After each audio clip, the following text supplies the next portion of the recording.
নসরাত বিশ্ববিদ্যালয়ের মতো একটা জায়গায় একজন শিক্ষার্থী যেই অবমাননাটা করলো, আমি অবাক হই। আমরা মাঝে মধ্যে বলি যে আমাদের এখানে ধর্মপ্রাণ মুসলমান মাঝে মধ্যে অনেক কিছু বোঝে না, মাঝে মধ্যে তারা অনেক কঠিন ভাষার কথা বলে ফেলে, কিন্তু আমি অবাক হই এইরকম জঘন্যতম কাজ করবার পর বাংলাদেশে আলেম সমাজের পক্ষ থেকে, ধর্মপ্রাণ মানুষদের পক্ষ থেকে যে রিয়েকশন হওয়ার কথা ছিল, তারা তার কিছুই করেন না, তারা সংযমের পরিচয় দিয়েছেন।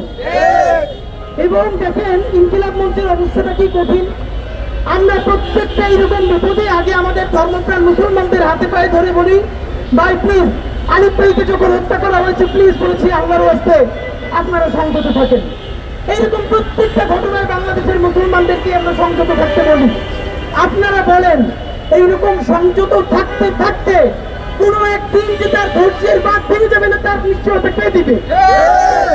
আমাদের কেউ তো কদিন পরে মানুষ বিশ্বাস করতে শুরু করবে না। এখন অনেকে বলে থাকেন ধৈর্য ধরা কি শুধু এখানে মুসলমানদেরই কাজ, তাদেরই সমস্ত দায়? আপনাদেরকে একটা উত্তর দিই ভাইরা, হ্যাঁ, এই বাংলাদেশের স্বাধীনতা সার্বভৌমত্ব টিকিয়ে রাখা, এখানে ইসলাম ইনসাফ দ্বীন থাকবে কি থাকবে না, এর সাথে বাংলাদেশের স্বাধীনতা সার্বভৌমত্ব সরাসরি প্রশ্ন জড়িত।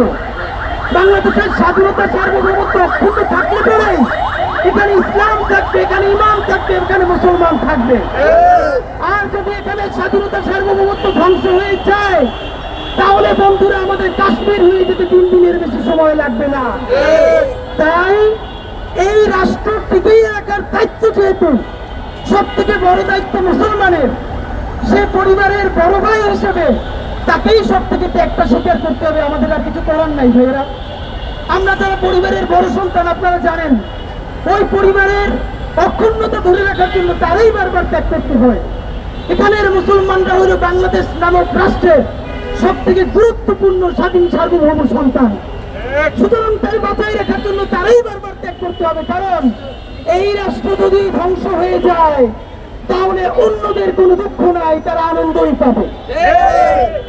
আপনাদেরকে আর একটা কথা আজকে বলি, বাংলাদেশের মুসলমানদের একটা সমস্যা হইল, তারা কোথায় কোথায় বলে তারা 90%। ভাই, এই 90% থেকে বের হয়ে আসেন।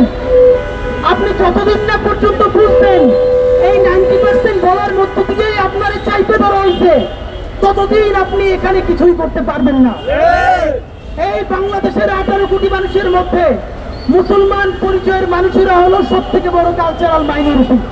প্রমাণ আমি আপনাকে বলি, তার বড় প্রমাণ হইল কোন মন্দিরে যদি সামান্য হামলা তো দূরের কথা, কোন ষড়যন্ত্র হয়, তাহলে বাংলাদেশের বিশ্ববিদ্যালয় শিক্ষক, এনজিওবাদী থেকে শুরু করে সবাই সেটার পক্ষে মুহূর্তেই রাস্তায় নামতে পারে।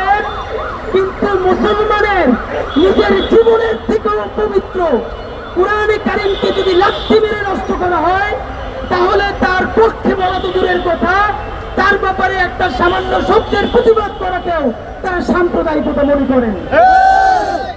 এইখানে মুসলমানের কুরআন কারীম ছাড়া অন্য সমস্ত ধর্মগ্রন্থগুলো হল literature, great art, great literature. এটা বাংলাদেশের বুদ্ধিজীবীদের বইয়ের তাকে থাকতে পারবে। এটা বিশ্ব সাহিত্য কেন্দ্র থেকে শুরু করে সকল বড় বড় যেই আমাদের লাইব্রেরিগুলো আছে সেখানে থাকতে পারবে। কারণ এখানে অন্য ধর্মের স্ক্রিপ্টগুলো শুধু ধর্মগ্রন্থ না, এগুলো গ্রেট আর্ট, গ্রেট লিটারেচার। কিন্তু কোরআন শরীফ এটা হইল শুধু একটা ধর্মগ্রন্থ, এইটা কোনোভাবে গ্রেট আর্টও না, লিটারেচারও না, এটাকে বইয়ের তাকেও রাখা যাবে না, এবং এটা নিয়ে কথা বললেও বুদ্ধিজীবীতে থাকবে না। এই হলো আমাদের অবস্থা। বাংলাদেশের মুসলমান হইল 90% পপুলেশন উইথ 9% পাওয়ার। তার এই সমাজে কোনো স্টেক নাই, তার কোনো মালিকানা নাই, তার কোনো শরিকানা নাই।